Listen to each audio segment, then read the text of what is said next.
حضرت عیسی علیہ السلام تیرېدو په لار باندې یو غر یې ولیدو چې د لمر په شان باندې پړک وهي.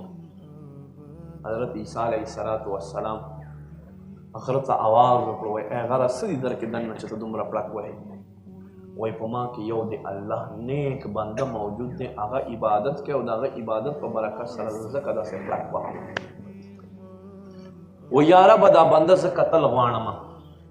حضرت عیسی علیه السلام بس دعا وه چې غر خپله مخه وڅیرلی شو.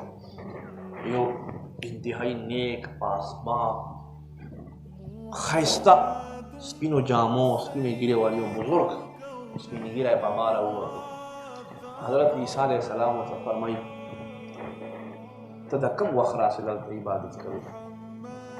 وایي زه د موسی علیه السلام امتی یم، د موسی علیه السلام د زمانې سره یم. 1000 کاله مې په دې غره کې وشو چې عبادت کوم.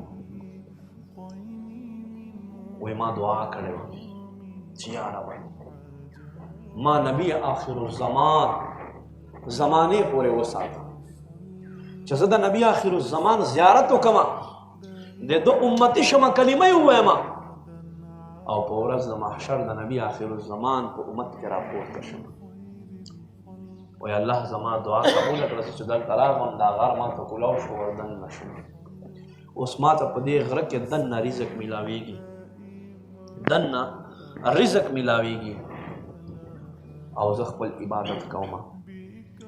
حضرت عیسی علیه السلام عرض کو یا رب دنه به چیرې بل نیک بنده وي، دنه به څوک تا ته خوښ وي په بندګانو کې، عامو بندګانو کې به دنه څوک تا ته خوښ وي؟